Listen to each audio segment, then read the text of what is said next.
Halo teman-teman, Assalamualaikum warahmatullahi wabarakatuh. Di video kali ini, aku mau bahas tentang pajak pertambahan nilai atau yang disingkat dengan PPN.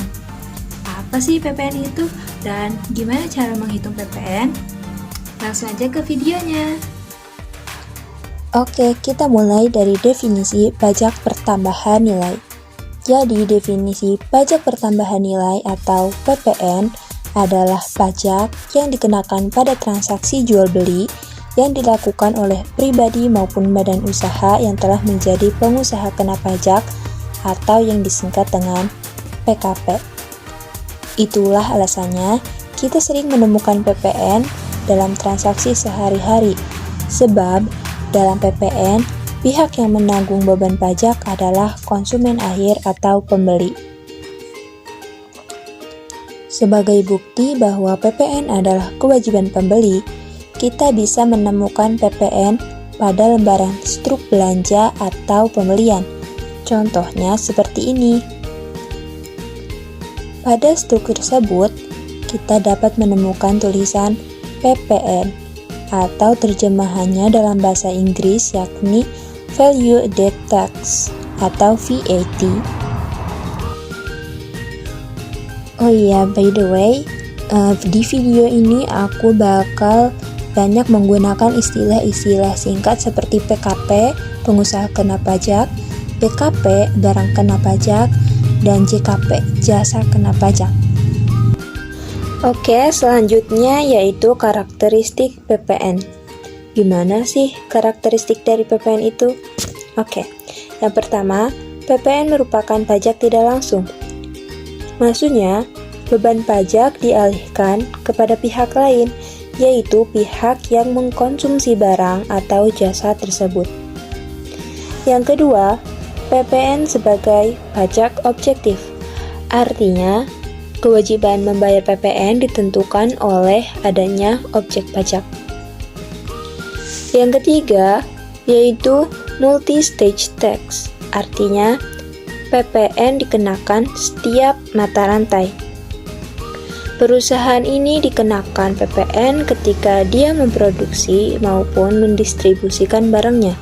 Jadi PPN dikenakan baik jalur produksi maupun jalur distribusi. Selanjutnya yaitu PPN terutang dibayar ke negara menggunakan indirect subtraction method or credit method or invoice method. Artinya apa? Artinya, pajak yang dipungut PKP tidak otomatis wajib dibayar ke kas negara setelah dipungut dari konsumen. Tetapi, dihitung dulu dengan mengkurangkan pajak masukan dengan pajak keluaran. Karakteristik yang kelima yaitu PPN merupakan pajak atas konsumsi umum dalam negeri. Artinya, PPN ini hanya dikenakan atas BKP atau JKP dalam negeri saja, bukan untuk di luar negeri. Yang keenam, PPN bersifat netral, artinya tidak hanya dikenakan pada barang, tetapi PPN juga dikenakan pada jasa. Selanjutnya, PPN tidak menimbulkan dampak pengenaan pajak berganda, nggak double pajaknya. Kenapa? Karena PPN itu dipungut atas dasar nilai tambahnya saja. Nilai tambah dari suatu barang atau jasa. Oke, selanjutnya dari karakteristik kita beralih ke pengenaan PPN. Pengenaan PPN yang pertama yaitu penyerahan BKP di dalam daerah pabean yang dilakukan oleh pengusaha. Yang belum tahu daerah pabean itu apa? Daerah pabean itu wilayah Republik Indonesia yang meliputi wilayah darat, udara, dan laut, juga tempat-tempat tertentu di zona ekonomi eksklusif. Nah itu ya, jadi penyerahan BKP itu dilakukan oleh pengusaha yang menghasilkan atau mengimpor BKP. Lalu, pengusaha itu bertindak sebagai penyalur utama atau agen, dan pengusaha menjadi pemegang hak paten dan merek dagang. Lalu pengenaan PPN yang kedua yaitu impor BKP atau barang kena pajak. Pengenaan PPN selanjutnya yaitu penyerahan JKP, jasa kena pajak di dalam daerah pabean yang dilakukan oleh pengusaha. Lalu yang keempat, pemanfaatan BKP, barang kena pajak, tidak berwujud dari luar daerah pabean di dalam daerah pabean. Lalu yang kelima, pemanfaatan JKP, jasa kena pajak dari luar daerah pabean di dalam daerah pabean. Yang keenam, ekspor BKP, barang kena pajak berwujud oleh PKP, pengusaha kena pajak. Yang ketujuh, ekspor BKP, barang kena pajak tidak berwujud oleh PKP, pengusaha kena pajak. Dan yang terakhir, ekspor JKP, jasa kena pajak oleh PKP, pengusaha kena pajak. Nah, itulah pengenaan PPN. Dan selanjutnya, adapun barang yang tidak dikenakan PPN, yaitu yang pertama, barang hasil pertambangan atau hasil pengeboran yang diambil langsung dari sumbernya. Yang kedua, barang kebutuhan pokok yang sangat dibutuhkan oleh rakyat banyak.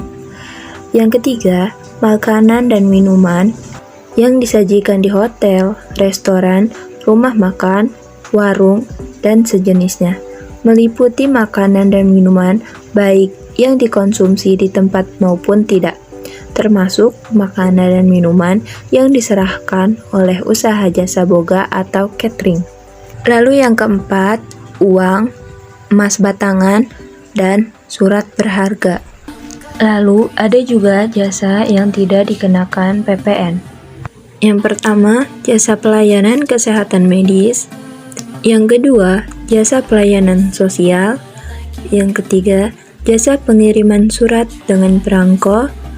Lalu jasa keuangan, jasa asuransi, jasa keagamaan, jasa pendidikan, jasa kesenian dan hiburan, jasa penyiaran yang tidak bersifat iklan. Yang ke-10, jasa angkutan umum di darat dan di air, serta jasa angkutan udara dalam negeri yang menjadi bagian yang tidak terpisahkan dari jasa angkutan udara luar negeri.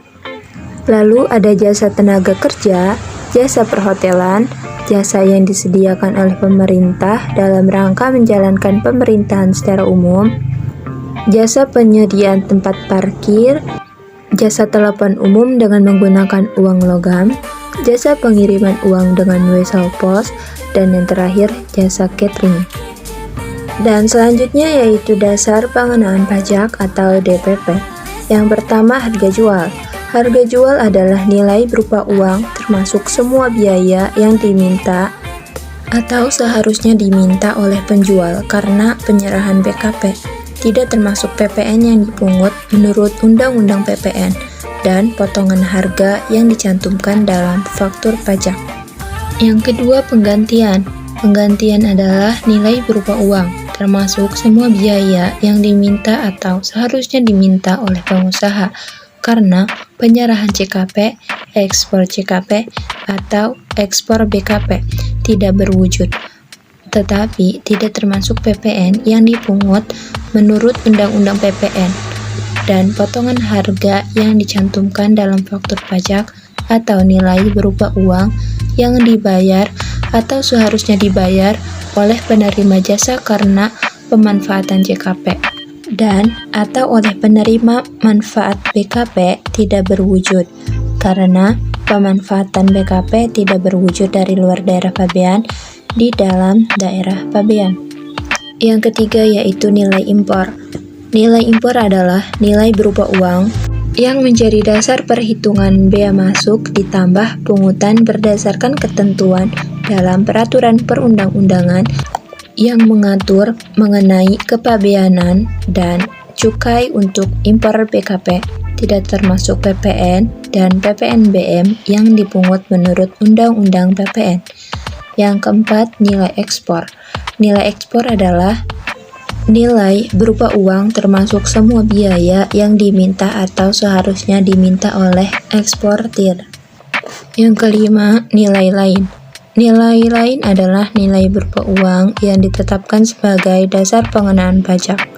Dasar pengenaan pajak berupa nilai lain diatur dengan atau berdasarkan peraturan Menteri Keuangan dengan maksud untuk menjamin rasa keadilan dalam hal harga jual, nilai penggantian, nilai impor, dan nilai ekspor sukar ditetapkan dan atau penyerahan barang kena pajak yang dibutuhkan oleh masyarakat banyak seperti air minum dan listrik.